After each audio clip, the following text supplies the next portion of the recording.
एक साथ इतनी सारी बतखों का रेला आपने शायद ही कभी देखा होगा। लगभग 10,000 बतखें हैं और हम अभी थाईलैंड के नाखोन पाथोम प्रांत में हैं। ये बतखें एक फार्म की हैं और इन्हें यहाँ एक खास काम के लिए लाया गया है। इस इलाके में चावल की खेती खूब होती है और फसल कटने के बाद खेतों को साफ करने की जिम्मेदारी अब इन बतखों की है। इस काम में ये इतनी पारंगत हैं कि थोड़ा सा इशारा करने की जरूरत है और वो फुर्ती से खेत में पहुंच जाती हैं। खेत में पलने वाले कीड़ों को वो बड़े चाव से खाती हैं।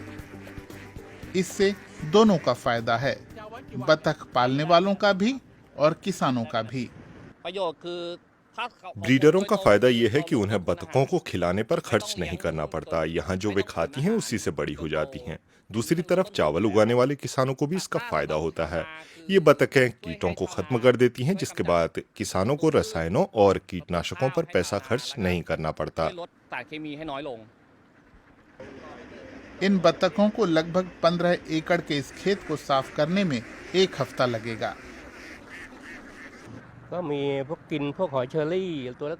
ये बतख हैं गोल्डन एप्पल घोंघों और फसल के बाद खेत में बचे फालतू सूखे पौधों को खाती हैं।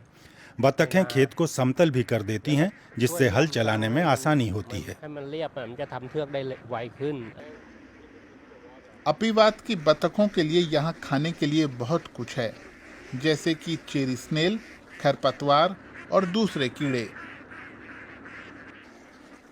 धान के खेतों के सहारे बतखों को पालने की परंपरा इस इलाके में बहुत पुरानी है। स्थानीय थाई लोग इसे पेड़ लाई थूंग कहते हैं, जिसका मतलब होता है खेतों का पीछा करने वाली बतखें। इसके तहत 20 दिन नर्सरी में बिताने के बाद बतख के बच्चों को अगले कुछ महीनों तक इसी तरह धान के खेतों में लाया जाता है। लगभग 5 महीने इसी तरह घूमने के बाद उन्हें वापस फार्म पर ले जाया जाता है, जहां वो 3 साल तक अंडे देती हैं। अपीवात के पास बतखों के ऐसे 4 झुंड हैं, जो इस प्रांत के अलग अलग खेतों में घूमते रहते हैं।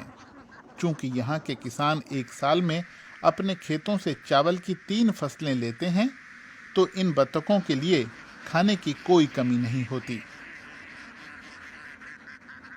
किसान कहते हैं कि अभी तक तो ये सिस्टम बहुत बढ़िया चल रहा है, लेकिन सूखे की आशंका उन्हें परेशान करती है। वैसे यहाँ अभी तक ऐसी नौबत नहीं आई है, लेकिन जलवायु परिवर्तन के प्रभाव से थाईलैंड के कई हिस्सों में ऐसे हालात पैदा हो चुके हैं। हाँ, चिंता तो है, क्योंकि सूखा पड़ने लगा तो फिर चावल नहीं उगा पाएंगे। वैसे इस इलाके में पर्याप्त पानी रहा है। सूखे की स्थिति में बतखों के ब्रीडरों पर भी असर होगा। सवाल यह है कि क्या मुझे सूखे की चिंता है? हाँ, क्योंकि अगर पानी नहीं होगा तो फिर बतखों की ब्रीडिंग संभव नहीं होगी। मैं इससे सीधे प्रभावित होऊंगा। फिलहाल यहाँ काम खत्म हुआ।